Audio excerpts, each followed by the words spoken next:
गृह मंत्री साफ तौर पर ये कहते हुए जोरदार प्रहार उनका करप्शन पर, उन्होंने आतंकवाद को लेकर आंकड़े भी गिनाए। 2004 से 2014 तक 200 से ज्यादा सिविलियंस की मौत और 2014 से 2021 के बीच करीब 30 सिविलियंस की मौत पर ईयर।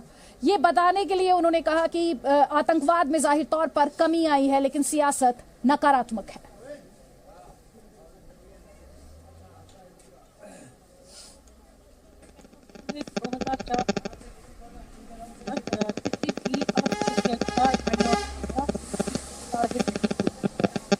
टारगेट किलिंग जो अब हो रही है, तो अर्शप्रीत अगर आप तक आवाज पहुंच पा रही हो, अर्शप्रीत अगर आप तक आवाज पहुंच पा रही हो, जल्दी से इसी सवाल का जवाब मैं आपसे भी लूंगी। देखिए, आप कह रहे हैं कि अमित शाह साहब ने कहा 30 सिविलियंस मर रहे थे एक साल में। पिछले 2 हफ्तों में 34 सिविलियंस जो हैं वो मारे गए हैं। दूसरी बात, जम्मू कश्मीर को किला बना दिया गया है, किले में तब्दील हुआ है। उसका कारण क्या है? अनसेफ है, सिक्योरिटी नहीं है, लोग मर रहे हैं, जवान शहीद हो रहे हैं। और तो और अमित शाह साहब आए भी तो क्यों? क्योंकि कांग्रेस ने सवाल उठाया कि आप जम्मू कश्मीर जा क्यों नहीं रहे हैं। तो 2 साल बाद होम मिनिस्टर साहब आते हैं और एयरक्राफ्ट से लैंडिंग करते हैं। अरे ग्राउंड लेवल की इनको एक्वेंटेंस तभी होगी, तभी जान पाएंगे अगर ग्राउंड पे उतरेंगे। दूसरी बात, मैं नहीं समझ पाया कि अमित शाह साहब ने इतनी चीजें तो कह दी, लेकिन ऐसा क्यों हो रहा है कि फार्मासिस्ट, स्ट्रीट वेंडर्स, हमारे जो नॉन लोकल्स हैं वो मारे जा रहे हैं। बिहार के लोग, यूपी के लोग वो वापस जा रहे हैं, उनको सेफ्टी महसूस नहीं हो रही। कश्मीरी पंडित्स को सेफ्टी महसूस नहीं हो रही। और अमित शाह साहब ने वादा किया था आर्टिकल 370 की ऑपरेशनलाइजेशन के बाद और डिमोनेटाइजेशन के बाद आतंकवाद, टेररिज्म बिल्कुल खत्म हो जाएगा। खत्म होना तो दूर की बात है, मिलिटेंसी बढ़ गई, टेररिज्म बढ़ गया, स्टोन पेल्टिंग बढ़ गई।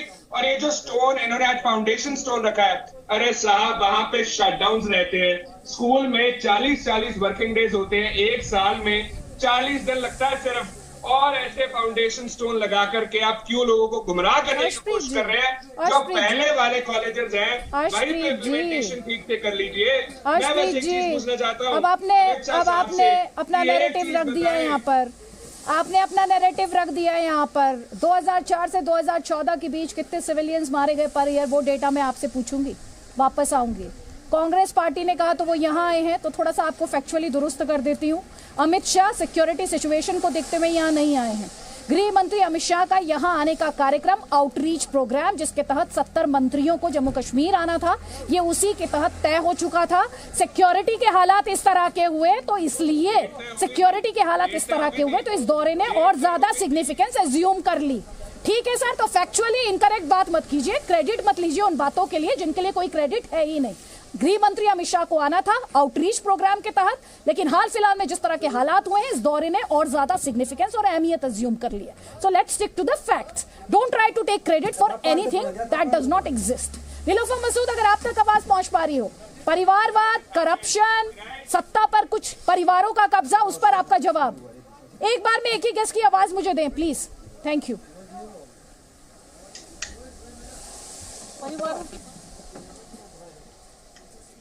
ये वहां पे शहीद हो रहे हैं हमारे जवान, उनकी सेफ्टी इंश्योर नहीं कर रहे हैं, उनको मुआवजा दिया जाए, नौकरी दी जाए।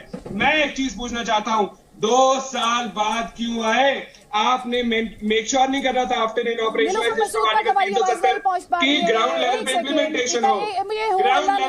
हंगामा नहीं चाहिए मुझे बात करनी है और ग्राउंड जीरो पर ही हम खड़े हैं। अर्शप्रीत जी, कम से कम इस तरह का नैरेटिव सेट मत कीजिए कि लोगों के जहन में डर और दहशत और खौफ आए। अगर आप एक ग्रैंड ओल्ड पार्टी को रिप्रेजेंट करते हैं तो बातों को थोड़ा सा संयम के साथ और तथ्यों के आधार पर रखिए। सिर्फ अपना नैरेटिव आगे बढ़ाने की कोशिश मत कीजिए, सियासत चमकाने की कोशिश मत कीजिए। जनरल कुलकर्णी, एक कमेंट मैं आपका लूंगी, लेकिन उससे पहले एसपी वैद साहब गृह मंत्री आज आए, कई बातें उन्होंने कही हैं। उन्होंने कहा पत्थरबाजी अदृश्य हो गई है, आतंक और आतंकी वारदातों को लेकर उन्होंने बकायदा डेटा रखा। उन्होंने कहा कि जो लोग ये कहते हैं कि बढ़ेगा 2014 के बाद, हमारा डेटा, एनडीए के टाइम का डेटा ये कहता है। आंकड़े वो रख रहे हैं। आते हैं वो जम्मू कश्मीर, सीधा पहुंचते हैं शहीद परवेज अहमद डार के घर, युवाओं से बात करते हैं, ये किस तरह की जम्मू कश्मीर के लिए मैसेजिंग है? क्योंकि अर्शप्रीत जी को तो इसमें कुछ भी पॉजिटिव दिखाई नहीं दे रहा। आपने तो जम्मू कश्मीर में सर्व किया है एज डीजीपी, आपने मुश्किल हालात भी देखे हैं और आप मौजूदा दौर भी देख रहे हैं। आपके इनसाइट्स सर, शायद उससे थोड़ी अंडरस्टैंडिंग अर्शप्रीत जी को भी होगी। देखिए, सबसे पहले तो मैं बात करूंगा जो ऑनरेबल होम मिनिस्टर हमारे इंस्पेक्टर जो शहीद हुए उनके घर गए, इससे एक बहुत उत्साह मिलता है जम्मू कश्मीर के जवानों को इस जंग को फाइट करने में, इस लड़ाई में। और एक उनकी तरफ से एक छोटा सा जेस्चर है, लेकिन इसकी बहुत अहमियत है। एक आम पुलिसमैन जो सड़क पर, जो गली पे, जो गांव में इस टेररिज्म से लड़ता है। दूसरा, जो मैं देख रहा था उनका इंटरेक्शन यूथ जो क्लब्स हैं लगभग 45, और उनका ये कहना कि जो 35% 35 ईयर्स से कम उम्र के बच्चे लोग हैं, वो 70% पॉपुलेशन बनती है। और इनको साथ लेकर आगे विकास के तौर पर चलना एक बहुत बड़ा अहम कदम है। और मैं समझता हूं, मैंने पहली बार देखा कि union home minister youth club के एक आम जवान से गांव में इंटरेक्ट कर रहे हैं, उनकी प्रॉब्लम सुन रहे हैं, उनकी जो चीजें हैं। एक बहुत अच्छा मैं समझता हूं कदम है। और प्राइम मिनिस्टर ने ये जो आउटरीच का प्रोग्राम रखा, सभी मंत्रियों को जो दिल्ली में बैठे हैं उनको अपने ऑफिस से निकाल कर कश्मीर में भेजा, और उसी का हिस्सा ये ऑनरेबल होम मिनिस्टर जी का विजिट था। एक इसके साथ साथ जो उन्होंने सिक्योरिटी रिव्यू किया, वो भी उनको एक मौका मिला। हर एक इंटेलिजेंस एजेंसी को, हर एक सिक्योरिटी फोर्सेस को सुनने का कि एक्चुअल हालात क्या है और इसमें क्या बेहतरी लाई जा सकती है। ये एक बहुत अच्छी अपॉर्चुनिटी है। उनकी क्या दिक्कतें हैं, उनको क्या पाकिस्तान की क्या चाल है, इसमें क्यों ये नया ट्रेंड सिविलियन टारगेट किलिंग हो रहा है, ये सब समझने में उनको एक अच्छा मौका मिला। और मैं समझता हूं अब इसके बाद क्लियर डायरेक्शंस भी दी जाएंगी ताकि इससे निपटा जाए। बिल्कुल, थैंक यू सर, एसपी वैस सर, कि आपने इतना क्लैरिटी के साथ हर मीटिंग हो, चाहे उनकी विजिट हो, परवेज डार के परिवार के पास जाना, उन्हें ये मैसेज देना कि पूरा देश इस मुश्किल घड़ी में उनके साथ है, इस मैसेजिंग को डिकोड करने के लिए आप रहिए हमारे साथ। जनरल कुलकर्णी हमारे साथ है। जनरल कुलकर्णी, अर्शप्रीत जी का अगर हम जवाब कोई सुन लेगा तो लगेगा कि जम्मू कश्मीर में कुछ भी ठीक नहीं चल रहा, लेकिन आप डिफेंस एक्सपर्ट हैं, आपका एक कमेंट लूंगी यहाँ पर मैं। तरुण चुग जी, मैं आऊंगी आपके पास सर, एक कमेंट ले लेती हूँ जनरल कुलकर्णी का। अदिति जी, जो आप कह रहे हैं मैं वैद साहब से बिल्कुल सहमत हूँ, क्योंकि मैं 1977 से कश्मीर के साथ जुड़ा हूँ, क्योंकि मेरी पहली पोस्टिंग 77 में तंगधार में हुई और मैं तब से जानता हूँ कश्मीर। और तब भी जब मैं जाता था मुझे आश्चर्य होता था जब मेरे से लोग पूछते थे आप कहाँ से आए हैं, मैं कहते थे कहाँ से आए हैं, मैं हम कश्मीरी हैं। तो ये जो भड़काने वाली भावनाएं हैं इन लोगों के बीच में, जो जैसे बिल्कुल जो होम मिनिस्टर ने कहा बिल्कुल ठीक, भय अगर हमने हटाना है तो भ्रष्टावाद अगर हटाना है, भतीजावाद हमने हटाना है, परिवारवाद हमने हटाना है, तो आप देख सकते हैं कि हमारे चंद एक लोग ऐसे हैं जो कि नॉर्मल, जो युवा है, जो नॉर्मल स्ट्रीम में आना चाहता है, हथियार छोड़ करके डेवलपमेंट में आना चाहता है।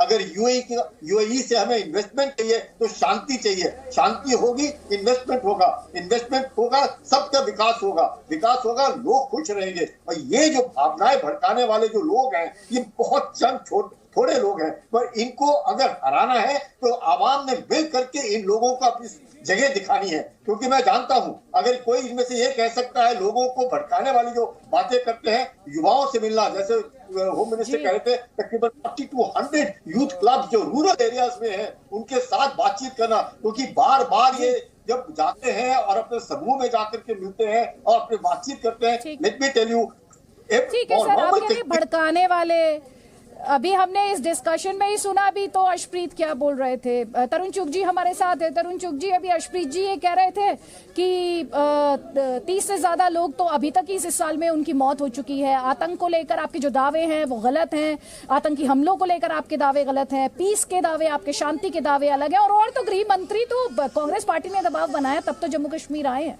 उनका तो ये भी दावा।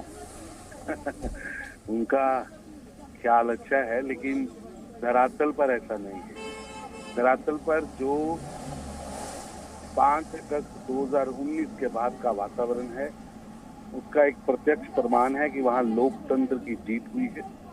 वहाँ डीडीसी इलेक्शन हुए। आप देखिए, नरेंद्र मोदी जी की सरकार ने वहाँ पर डीडीसी, बीटीसी, इवन पंचायत तक का चुनाव कराया है और हजारों लोग चुनाव के लिए खड़े हुए हैं। लाखों लोगों ने वोट किया है। पहली बार होगा कि 20 लाख से ज्यादा लोगों ने डीडीसी चुनाव में सर, इसीलिए वो पूछ रहे हैं असेंबली इलेक्शन कब करा रहे हैं आप? जल्दी करा रहे हैं। देखिए, असेंबली के लिए जो विधानसभा का कॉन्स्टिट्यूट हो रही है उसके लिए एक न्यायिक प्रक्रिया है, वो प्रक्रिया एक चल रही है। वो जब भी खत्म होगी, और प्रधानमंत्री ने तो खुद लाल किले से कहा है कि वहाँ चुनाव होंगे।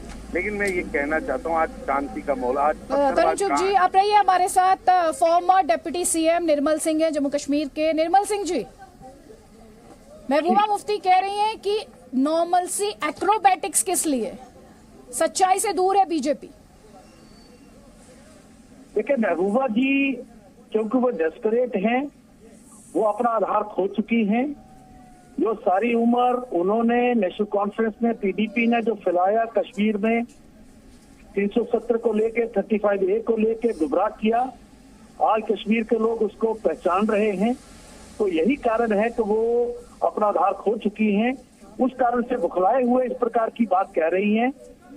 देखिए, सिस्टम बदला है और सिस्टम बदलते बदलते उस सिस्टम के जो उसके रिजल्ट्स हैं वो साम आते आते थोड़ा वक्त तो लगता ही है। उसके लिए 2 साल कोई बहुत ज्यादा नहीं है। हाँ, लोगों की एक्सपेक्टेशंस हैं और सरकार उन पर खरा उतरेगी। और हमारे गृह मंत्री जी का यहाँ आना, वो भी एक तरफ सुरक्षा व्यवस्था को देखते हुए और साथ साथ यहाँ पर जो डेवलपमेंट के काम है उनको भी रिव्यू करना और आगे क्या से अच्छा किया जा सकता है कश्मीर के लिए और जम्मू के लिए, वो निर्मल सिंह जी, वो तो ये भी पूछ रही है 700 लोगों को डिटेन क्यों किया गया है? जी हेलो, महबूबा मुफ्ती तो ये भी कह रही है कि 700 लोगों को डिटेन। सर, आप तक आवाज पहुंच रही है? देखिए, अगर गरीबों को कोई मारेगा, अगर मजदूरों को मारेगा, एक महिला जो कश्मीरी बच्चों को पढ़ाती थी, यतीम बच्चों को वर्दी देती थी, उनको मारते हैं सब टारगेट करके, तो ऐसे लोगों को तो पकड़ा ही जाएगा। उनके ऊपर केस भी चलेंगे और अगर गन होगी तो उनको एलिमिनेट भी किया जाएगा। तो ये तो जो है शांति व्यवस्था के लिए बड़ा ये अनिवार्य है। इसमें तो कोई कॉम्प्रोमाइज हो ही नहीं सकता।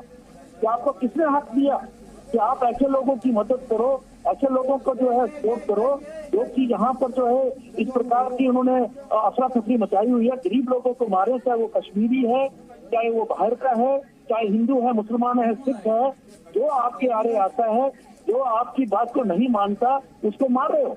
इस पर कोई कॉम्प्रोमाइज नहीं, और भी पकड़ेंगे। और इस प्रकार का जहर फैलाने की बड़े नेता में उनका कहना है कि ऑपरेसिव एटमॉस्फेयर बनाने की कोशिश है। उनका आरोप ये है कि ऑपरेसिव एटमॉस्फेयर बनाने की कोशिश है। संगीत रागी हमारे साथ है। संगीत रागी, गृह मंत्री ने आज बड़ी बातें कही। उन्होंने कहा 370 हटने से परिवारवाद, भ्रष्टाचार जो कि दीमक की तरह जम्मू कश्मीर को खा रहा था, आतंकवाद, सब पर जोरदार प्रहार हुआ है। देखिए, 370 हटने के बाद कश्मीर की जो फिजा है उसमें बहुत बड़ा परिवर्तन आया है। लोग ये मान करके चलता था कि कश्मीर से टेररिज्म नहीं जाएगा, कश्मीर में शांति नहीं लौटेगी, लेकिन सच तो ये है कि वहाँ पर एक शांति लौट आई है। और जो डेवलपमेंटल एक्टिविटीज़ हैं, मैं कई लोगों, वहाँ के कई ब्यूरोक्रेट्स हैं जो हमारे यहाँ से पढ़े हुए हैं, उनसे हमेशा संपर्क रहता है और वो आकर के वो बताते हैं, बातचीत में बताते हैं कि कितना बड़ा परिवर्तन हुआ है। लोग रात के 8 और 9 बजे तक बाहर खुले जाकर के वहां पर घूम सकते हैं, ऐसी स्थिति बन गई है जो पहले नहीं थी। देखिए, जो लोग ये कहते हैं कि ये जो छिटफुट घटनाएं जो हो रही हैं वो बेशक वो टारगेटेड किलिंग हो, लेकिन उससे इसका मूल्यांकन नहीं किया जा सकता है कि कश्मीर में 370 के बाद स्थितियां बदली हैं या नहीं बदली हैं।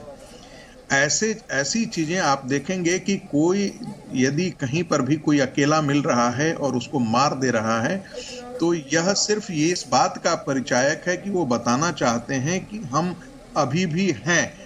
वास्तविकता ये है कि वो एक मांद में घुसे हुए हैं और मौका पाकर के कभी बाहर निकलते हैं और किसी को अकेला पाकर के उसको मार दे रहे हैं।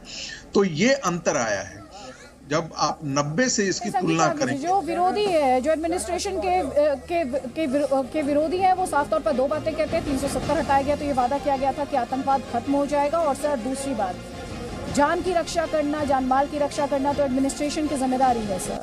जो छुटपुट घटनाएं आपने कही, दरअसल वो टारगेटेड किलिंग एक तरह का ट्रेंड जिसे लेकर दहशत, डर और खौफ का माहौल बनाने की कोशिश की गई है, तो उसे तो एड्रेस करना खैर एडमिनिस्ट्रेशन की और सरकार की जिम्मेदारी है। मेरे पास समय की कमी है। संगीत रागी जी, तरुण चुग जी, अर्शप्रीत, आप सभी का बहुत बहुत शुक्रिया। एसपी वैद साहब और जनरल कुलकर्णी, हम जल्द लौटेंगे।